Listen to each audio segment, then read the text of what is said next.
What's up, everybody? Katie, Mob Culture. Once again, welcome to episode 2 of Ride with the Mob.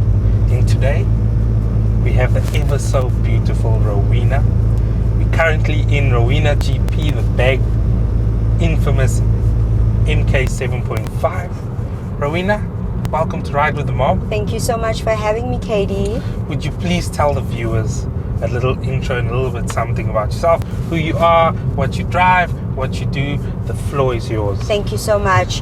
I am Rowena GP, owner of a bagged 7.5 GTI on airlift air suspension. I'm from the East Rand in Johannesburg, and I'm self-employed. That's what I do.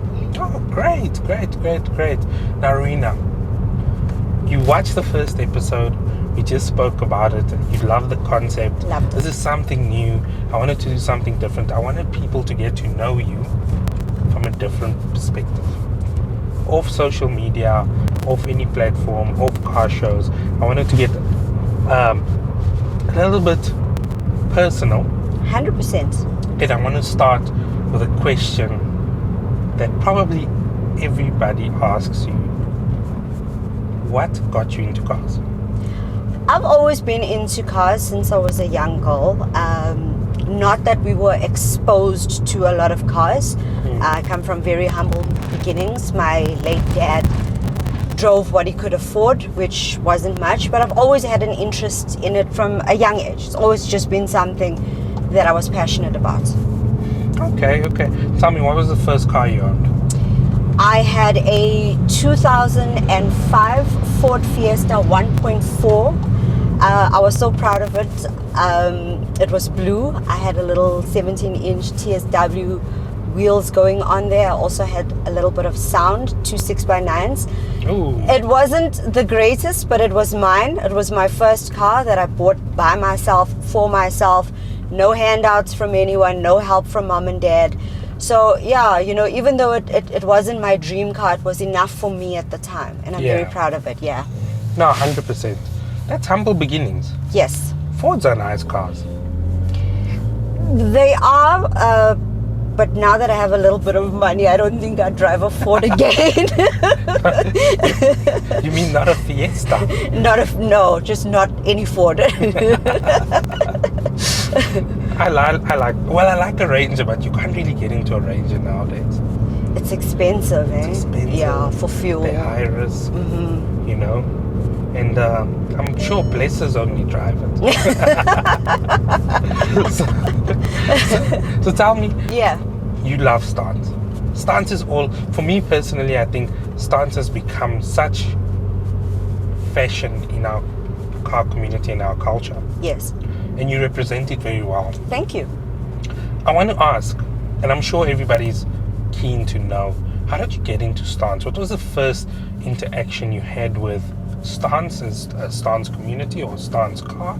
What was your first experience getting into stance? Cool. And what does stance actually mean to you? Cool. So a lot of people don't know this about me, but prior to this car, I had a red Golf 7 GTI, which was static. Ooh. I drove that car for 4 years. It was the most painful 4 years of my life. As a woman, I had sore boobs for 4 years. Note to everyone, ladies, if you're driving static, sports bras are the way to go. And for some men. And for some men.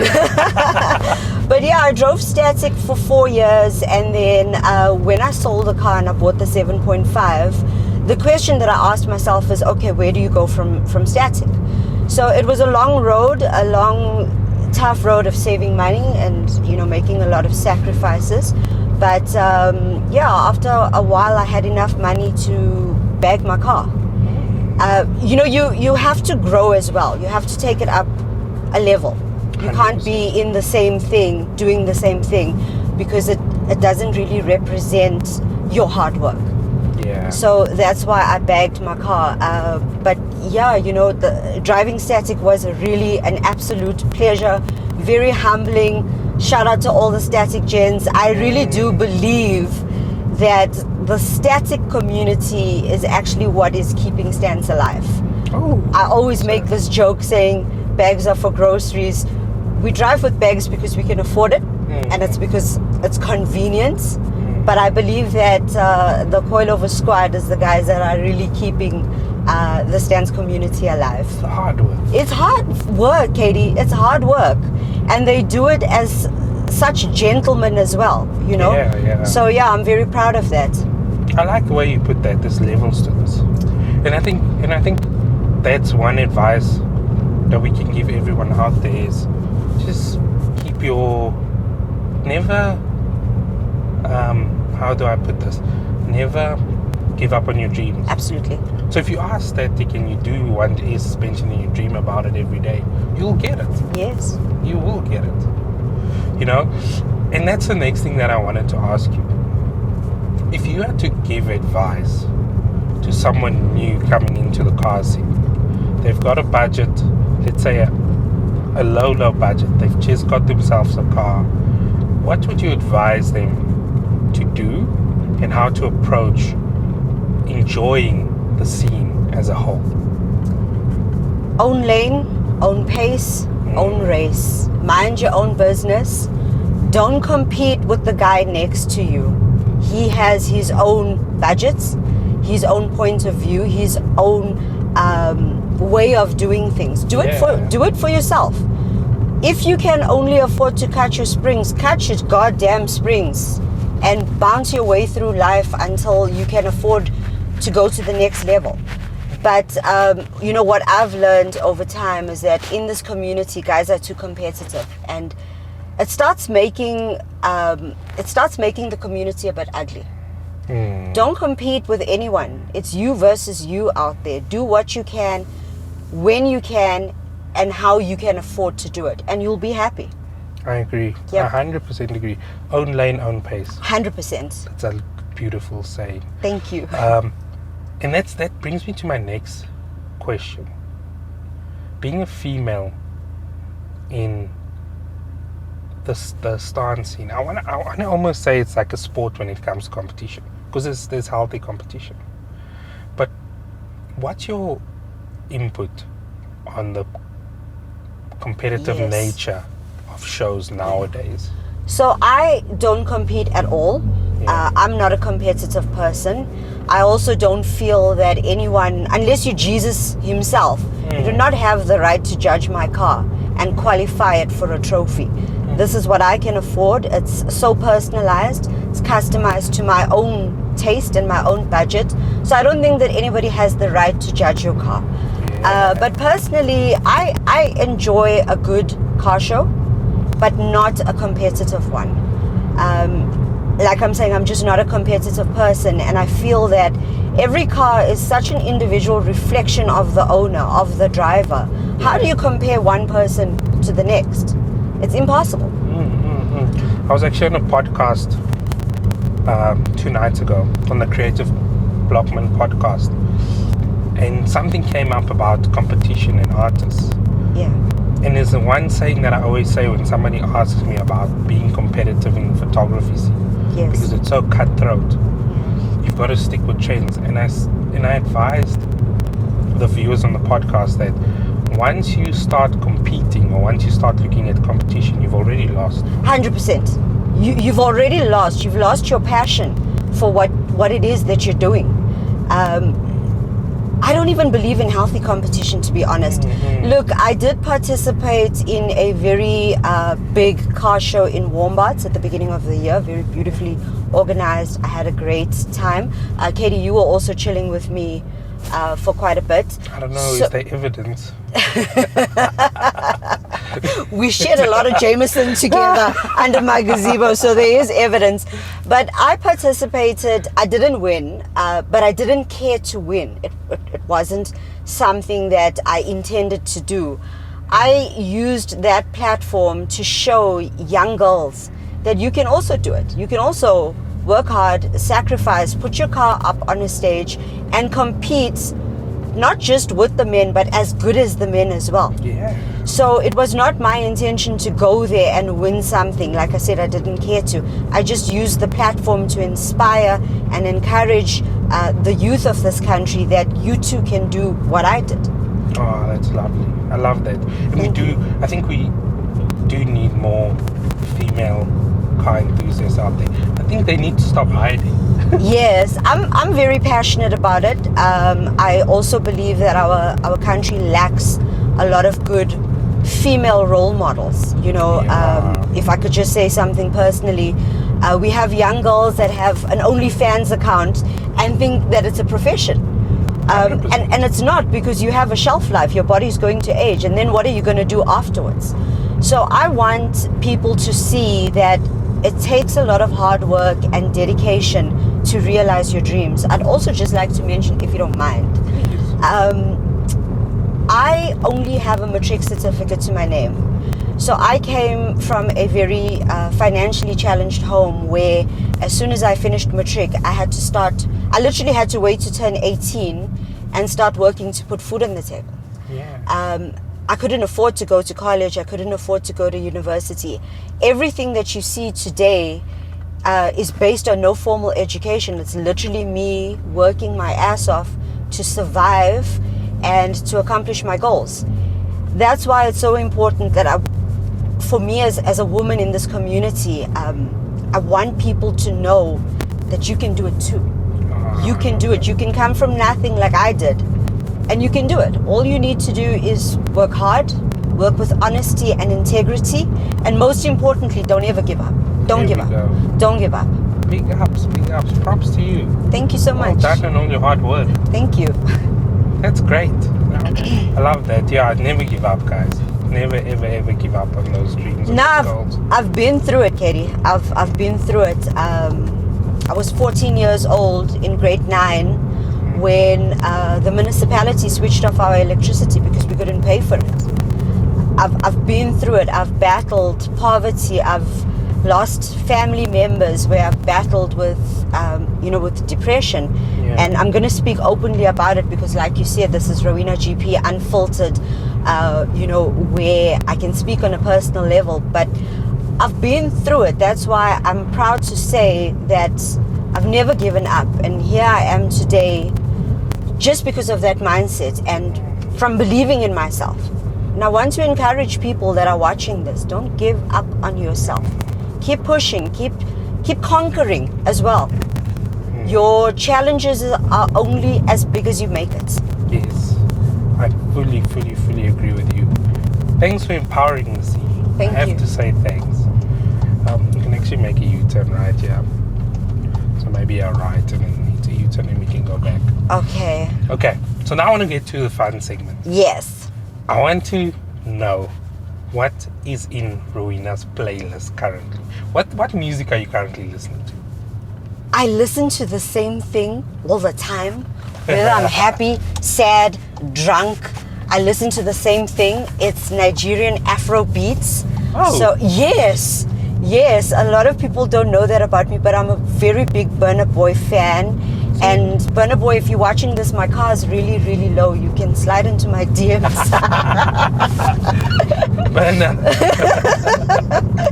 But that's very cool. So you like Afro beats? Yeah, Afro pop. Yeah, that's my thing. Oh shoot! I didn't know about it. I always thought you were like I'm a piano fan. Everybody thinks that about me, and I don't know why. I do enjoy it. It's a little bit ratchet for me. But yeah, Burna Boy, Wizkid, Asake, those are my guys. Oh shoot, that's interesting. That's something new I learned about you. That's great. Okay, cool. So now, everybody's burning to know. Yes.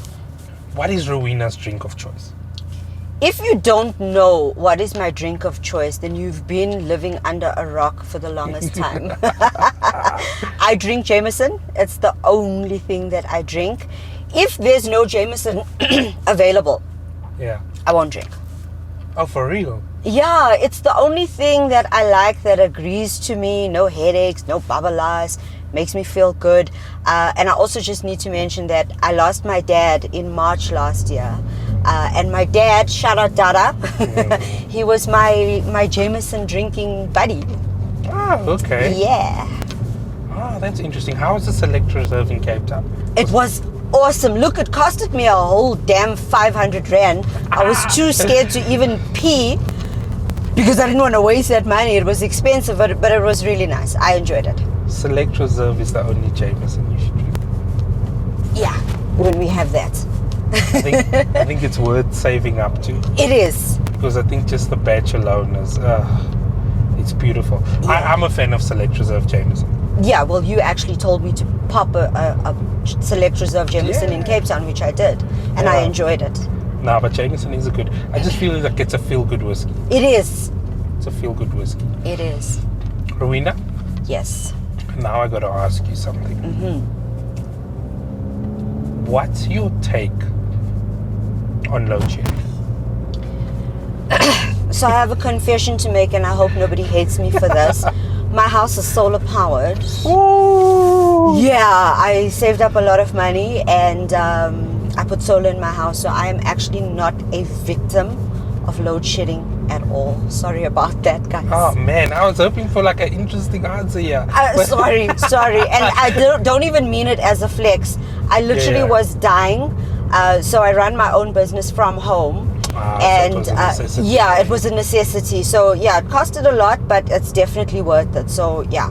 I think it is. I think currently, if in the country, don't you want to hit a garage? Oh, actually, we can go into the garage, make a U-turn, and come back out. Okay. 100%. So, yeah, we're driving in Edenvale, somewhere, Greenstone, somewhere. Yeah. We're just roaming the streets. Running the streets. So, I want to get onto our last topic. Sorry. No, it's all good. Which is a very interesting topic, and which is obviously us in fun. On the first episode, and that's what's next for Rowena? I don't know. Hey, we will see where the good Lord takes us. In terms of the car, you never really finished. But I don't make big moves with my car. My car is a reflection of my personality. It's simple, down to earth, drama free. So Drama free. very drama free. So the look that it has at the moment, I'm happy with it. We'll see if I get bored in time, then I might make a change. But for now, I'm sharp. You game. I'm good. I love the color change you did on the wheels. For me, the silver just looks clean. So I call it the budget-friendly mod because I just spray painted the same wheels. If you didn't tell me to pop that 500 Rand bottle of Select Reserve in Cape Town, I might have had some extra money. But yeah, I just spray painted the current wheels in Hyper Silver. I just thought that it would just freshen up the car a little bit. Maybe at a later stage I'll change the wheel, but Katie, if I could just explain it like this, I don't strive to have the best car. It's the best for me. It's good enough for me. I don't want people to know me as, oh, it's that girl with the most expensive stanced car in the community. That is something that I hold no value to. I want to be known as the most hardworking, the most humble, the kindest, most consistent person. Yeah. You know, we spend so much of money on our cars. At the end of the day, our coffins are all the same size, dude. Okay, your coffin's going to be just a little bit bigger than mine. I'm thick on these streets. Don't blame me. But I don't feel like it's an investment of value. It's not. It's not a treasure that you take up there when you're gone. Yeah. If I could just be a little bit, you know, go more into it. On Judgment Day, God doesn't ask you what car you drove and how expensive your mods were. God asks you how many people you gave a lift to.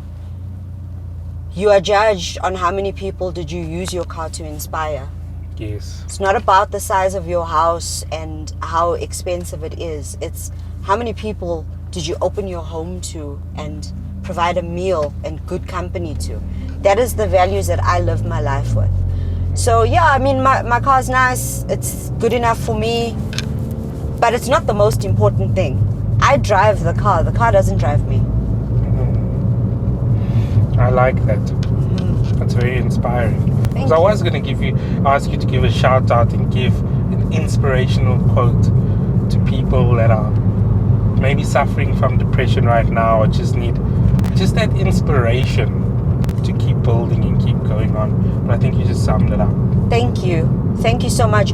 Yeah, life is already so hard. Yeah. We're already fighting for survival.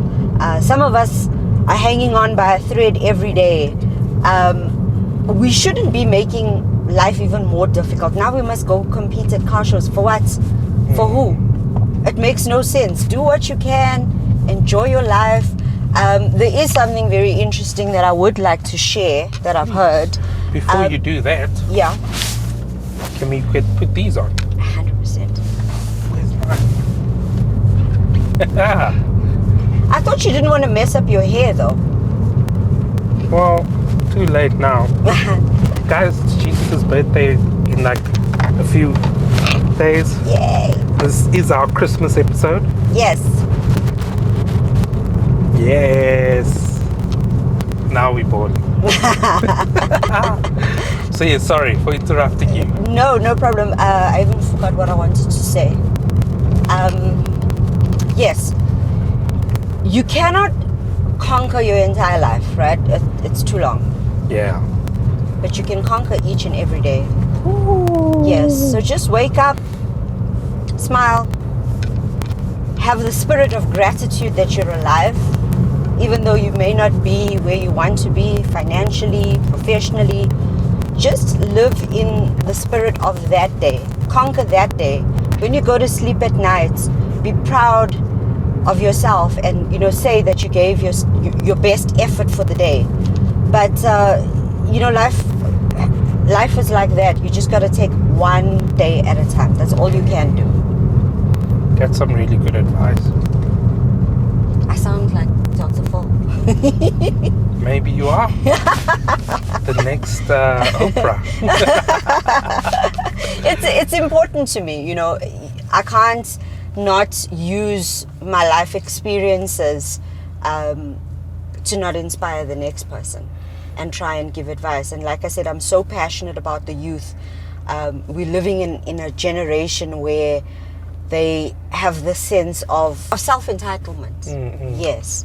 We live in a generation where the youth have this thing of, it's owed to me.